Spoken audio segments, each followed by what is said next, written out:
I'm going to be giving you a guide on every raid in Blox Fruits, and also giving you some tricks that are going to turn you into a pro player. Okay, so raids were added to Blox Fruits in update 11, and what they let you do is awaken the Blox Fruit that you have. But keep in mind, it's not for every Blox Fruit. There's only a certain amount of Blox Fruits that you can awaken. The raid consists of 5 different islands, and each island being more difficult than the last one. And to advance to the next island, you must defeat all the enemies on the current island. And once you do that, you can just hop in a boat and drive over to the next one. And if you want to awaken a fruit, you must complete the raid with the exact fruit that you're trying to awaken. So for example, if you wanted to awaken your flame fruit, then you would have to complete the raid with your flame fruit. If you complete it with a different fruit such as the Buddha or dough, it will not work. And once you finish the raid with the right fruit, you'll be teleported to a place with a guy called the Awakenings Expert, and there, if you talk to him, you can pay him a certain amount of fragments to awaken one ability of your fruit. So depending on how many abilities your fruits have, you would have to do the raids 4 to 6 times to awaken a fruit fully. And keep in mind, they do cost a lot of fragments, so if you want to get your hands on those, you're gonna have to grind a lot. So there's 2 types of raids in Blox Fruits. There's basic raids and advanced raids, but I'm gonna be talking about basic for now. The way you can start a basic raid is by purchasing a special microchip from the mysterious scientist for either 100,000 belly or by trading in any physical fruit. But keep in mind, if you want to purchase it with money, then you can only do it once every 2 hours. And if you want to trade in a fruit, make sure you're trading in a really bad one. Then you can save up on some good fruits. And then all you have to do is head over into one of the capsules and press a button. And you can get a bunch of other friends or players to stand in the capsules with you, and you'll all be teleported to the raid. And to purchase a chip, you have to be at least level 1100 or higher. But it is possible to do a raid if you are below that level, but you have to find a friend to get the chip for you. And it's also not recommended to do the raids if you're below the level, because the raids are pretty hard to complete if you're low level. And trust me, I'm talking from experience. And the limit for players that can do a raid is 4, so you can only have a max of 4 players doing a single raid. Now let's talk a bit about advanced raids. Advanced raids are a completely different type of raids, which can be started by purchasing a chip from the mysterious scientist for either 1000 fragments or 1 million belly. And the fruit that you have to trade in has to be a legendary fruit, unlike the other scientist. Currently in the game, there are only 2 advanced raids. There's the Phoenix raid and the Dough raid. And to do each of the raids, you need to complete a set of requirements before that. And the Phoenix raid and Dough raid both have different requirements. But if you have a friend that's completed the requirements, then you can do a Dough or Phoenix raid without having completed them, which is pretty cool if you ask me. So now I'm going to talk a bit about the locations for the raids. In the second sea, you can head over to the hot and cold island, and then there should be a huge laboratory. And once you walk on site, enter the code red, blue, green, blue to the computer. And if you look over here to the side, you should see a secret passage opens up. And once you head in there and climb the ladder, that's where you find the raid place. But keep in mind, this is only for the second sea. For the third sea, it's a little bit different. In the third sea, you simply just have to head over to the main building at the castle on the sea. And that's pretty much it. If you ask me, the third sea is way simpler because you just need to drive to one island instead of entering in a bunch of codes. Okay, so now let's talk a bit about the requirements for the advanced raids. For the Dough raid, you need to start a Dough King raid by getting the God's Chalice and 10 conjured coca. Then you have to craft the Cake Chalice. So if you guys are doing this, I recommend you get a bunch of friends to help you. All you have to do is open a portal to the Dough King's realm, and then you have to do at least 10% of damage to him, and then once he's dead, you'll get a red key, and then you can open the door to the Cake Scientist room at the Sea of Treats. If you somehow lose the key, you'll still unlock the Dough raid when you rejoin, so don't panic if you die or get disconnected. So for the Phoenix raid, it's a little bit different. You need to get a 400 mastery on the Phoenix fruit, and you have to find the Stick Scientist, who's hiding in one of the cake towers at the Sea of Treats. All you have to do is just talk to the Stick Scientist, and then you get access to the Phoenix raid. So overall, the Phoenix raid is much easier to get than the Dough one. The Dough makes up for that by being the best PvP fruit in the game.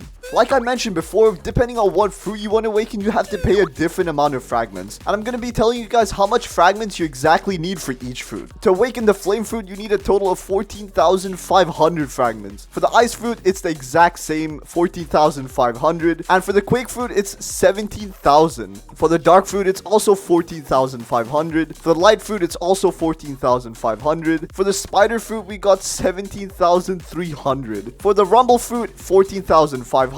But if you also want to upgrade the pole to its second form, then it's a total of 19,500. For the magma fruit, it's also 14,500. A bit cheap if you ask me, because this is one of the best awakened fruits in the game. The Buddha is also 14,500. Again, really cheap. I think it should cost a bit more fragments because you literally also get an extra ability. For the sand fruit, it's pretty fair, 14,500. And next up, we got the Dough, which is a whopping 18,500. But it's really OP, so I definitely think this is worth it. And for the Phoenix fruit, we we also got 18,500. Literally the costliest fruits to awaken in the game. Okay, so there's actually two different reasons that people normally do raids. One is to awaken the fruit and the other one is to just grind a bunch of fragments. And if you're grinding fragments, you usually want to do the raids that are much easier because you get the exact same amount of fragments for each raid. So I'm going to be raiding these raids depending on whether you have or don't have the Buddha fruit. So the flame, magma, dark, and ice raids are pretty easy if you're a non-Buddha fruit user. Rumble and light are kind of intermediate, and the hard ones are Buddha, quake, spider, phoenix, sand, and dough. But if you have the Buddha fruit equipped, then the easy raids are flame, light,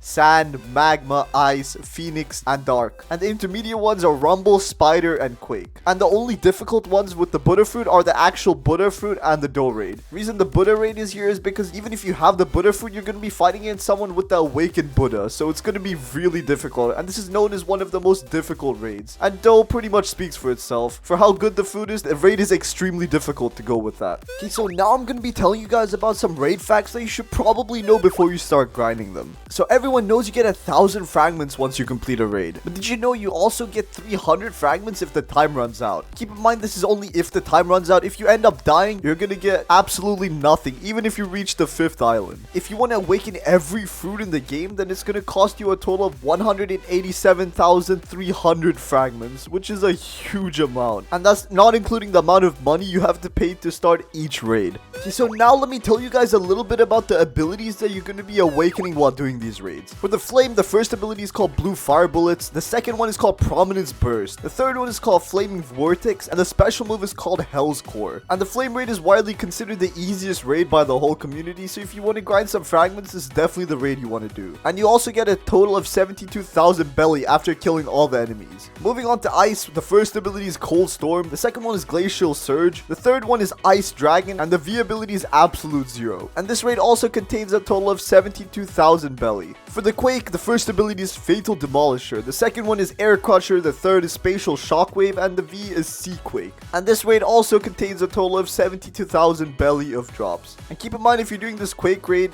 be well prepared because it's one of the hardest raids. For the dark raid, the first ability is dimensional slash, the second one is astral darkness, the third one is endless hole, and the fourth one is world of darkness. And for this raid, you only get 68,000 belly of drops. So if you're trying to grind some belly, this is probably not the best one. Okay, next up is the light. The Z ability is called divine arrow, the X ability is called hand of the emperor, the C ability is called light speed destroyer, the V ability is called wrath of god. And for this one, it goes a little bit lower. You only get 62,000 belly of drops. This is also definitely not one of the raids that you want to do if you're trying to grind belly. Next up, we got spider, and the first ability is called thermal lacetration, the X is called silk prison, the C is called eternal white, the V is called heavenly punishment. And for this one, you get a total of 65,000 belly of drops. Next up, we got rumble, and for this one, the first ability is called lightning beast, the second one is called thunderstorm, the third one is called sky judgment, and the V ability, which is a spirit bomb, is called thunderball destruction. Pretty cool if you ask me. And this raid contains a total of 64,000 belly of drops. Moving on, we got magma. The first ability is called magma shower,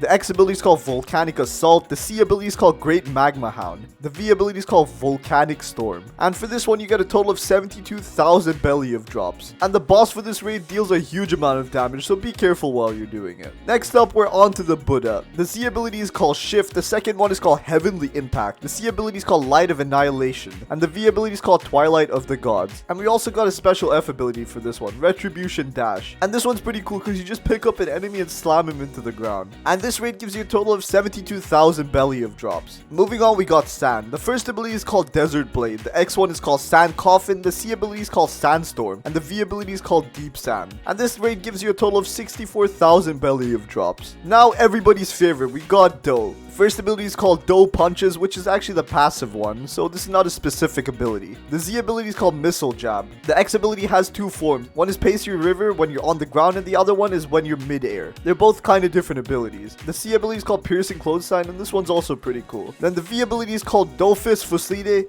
and the F ability is called scorching donut. And this raid gives you a total of 62,000 belly of drops. And next up, we got the Phoenix. The first ability is just a passive ability similar to the dough. The Z ability is called cremation cannon, the X ability is called blue flames, the C ability is called flame exodus, and the V ability is called blazing plumage. And this raid gives you a good amount of belly, but I'm not sure about the exact amount.